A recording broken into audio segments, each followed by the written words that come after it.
Owning your own home, it's the great Australian dream. In fact, around 7 out of 10 Australians own their own home, which puts Australia the highest in the world as far as home ownership is concerned.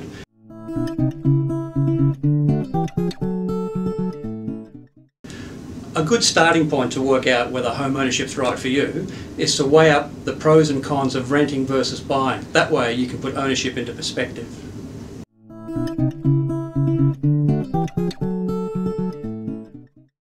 One of the biggest pros of home ownership is the way property value tends to double every 7 to 10 years. So if you hold on to property for the medium to long term, you know you're going to get some good value. The second benefit is equity. Equity is the difference between what the property is worth and how much you owe your lender. So as the property rises, so too does your equity and your personal wealth. Many people say that taking out a mortgage is like an enforced savings plan, because every time you pay off your mortgage, your equity increases.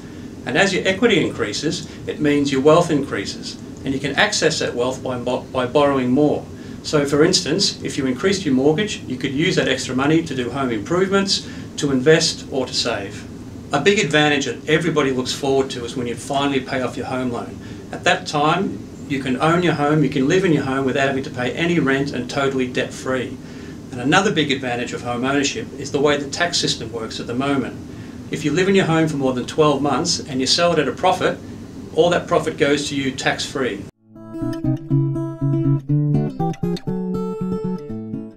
First major downside is it's a huge commitment. You're going to be carrying a debt for most of your working life, and that's something you need to be able to handle both emotionally and financially.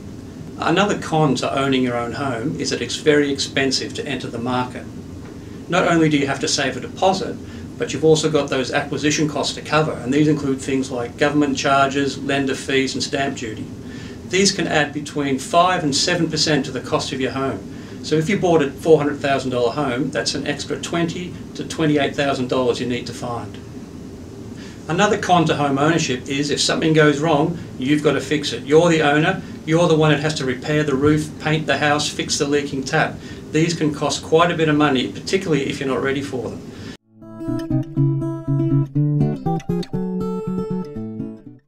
Buying your first home may be difficult and challenging, but it's not impossible. With a little bit of hard work, planning and patience, almost anyone can buy their first home.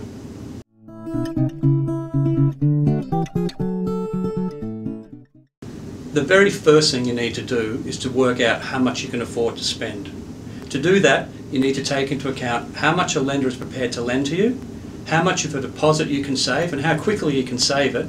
Then you have to subtract all the government charges that come along with the mortgage, and finally you can add what sort of support you can get from the government in terms of concessions and grants.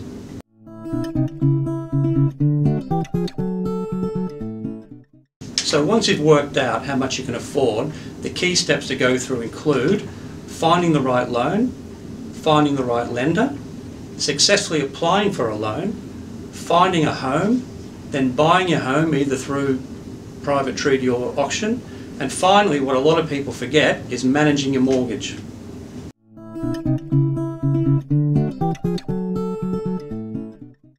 My first tip would be to make sure that home ownership is really right for you. Once you've thought that through and it's something you really want, then you need to think about how much you can afford to spend. Next, you need to think about the type of mortgage that you need, because don't forget that's going to be with you for a very long time. So you need to balance cost with flexibility, and also you need to think about what needs you might have now and in the future. Next, you need to pick the right lender, somebody who can partner you for the next 5, 10, 15 or 20 years. So it's really important that you feel comfortable and that you trust whoever it is you borrow money from. And the final point is to make sure that you act with your head and not your heart. Buying a home is an emotional experience, but you must leave your emotions at the door.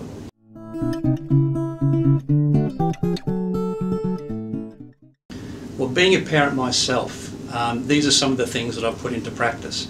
The first one is to try and help them understand and manage their finances. And one of the best ways to do this is to get them to save and to get them to prepare a budget.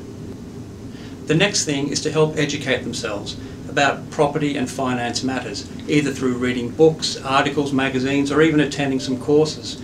And finally, as parents, you need to help your kids set reasonable expectations about the sort of property they're likely to buy for their first home. you.